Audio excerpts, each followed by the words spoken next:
নমস্কার বন্ধুরা, স্বাগত জানাই আপনাদের আমার চ্যানেলে রান্না ও আনন্দ। তো আজকে আমি চিকেন কারি বানাবো। তো এখানে আমি 600 চিকেন নিয়েছি।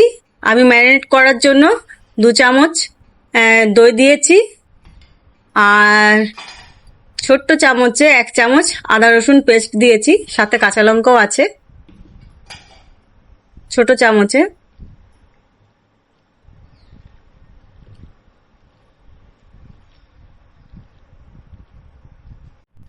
তো এখানে আমি 20 মিনিটের জন্য ম্যারিনেট করে রেখে দিলাম। এখানে আমি কড়াইয়ে তেল দিয়ে দিলাম। তো তেলটা আমার একটু বেশি হয়েছে, সেজন্য একটু আমি কমিয়ে দিলাম, প্রায় 1.5 চামচের মতো। তো এখানে আমি জিরে ফোড়ন দিলাম আর একটা তেজপাতা দিলাম।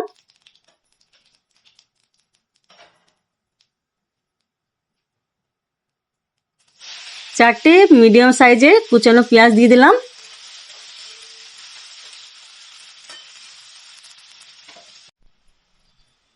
পেঁয়াজগুলো আমার ভাজা হয়ে গেছে। এবারে আমি আদা রসুনের পেস্ট 2 চামচ দিয়ে দিলাম, কারণ আমি ম্যারিনেট করার জন্য 1 চামচ আদা রসুনের পেস্ট আগে দিয়ে দিয়েছি। তো আদা রসুনটা একটু ভালো করে কষিয়ে নিচ্ছি, মানে কাঁচা গন্ধটা যাতে না আসে। এবার আমি একটা মিডিয়াম সাইজের টমেটো দিয়ে দিলাম।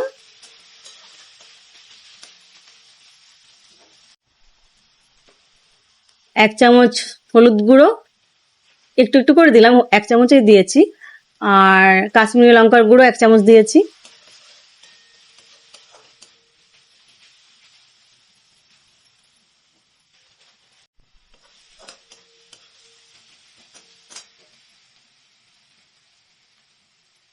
দু চামচ জিরে গুঁড়ো দিলাম, আর 1 চামচ ধনের গুঁড়ো।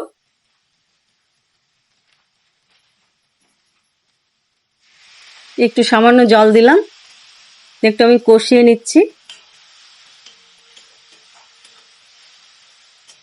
মশলাটা আমি ভালো করে কষিয়ে নেব। একটু ঢাকা দিয়ে দিলাম, আবার ঢাকা খুলে এবারে আমি আর একটু ভেজে নিচ্ছি। এবারে ম্যারিনেট করা চিকেনগুলো আমি দিয়ে দিচ্ছি।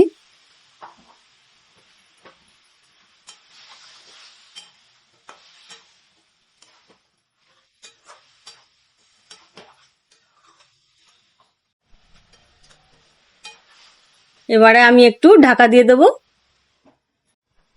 এবারে ঢাকা খুলে আমি এবারে পরিমাণ মতো নুনটা দিয়ে দেব। এবার ভালো করে একটু কষে নেব, ঢাকা চাপা দিয়ে একটু কষাবো, তাহলে কাঁচা মশলার গন্ধটা বেরোবে। ওই জন্য একটু ঢাকা চাপা দিয়ে আমি কষে নিচ্ছি।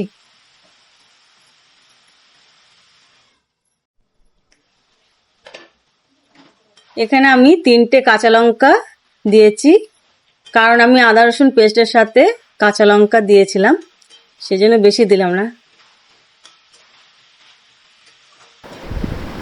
এবার আমি কিছুক্ষণের জন্য একটু ঢাকা দিয়ে দিলাম। আমি ঢাকা খুলে দেখে নিচ্ছি, ভালো করে কষিয়ে নিচ্ছি।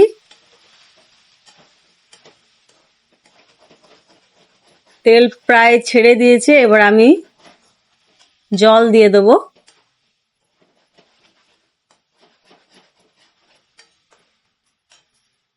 এবার আমি জল দিয়ে দিচ্ছি।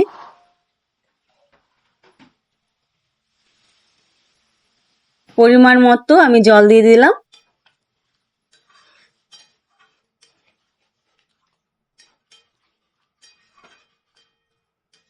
জল দেওয়ার পর আমি আবার ঢাকা দিয়ে দেবো।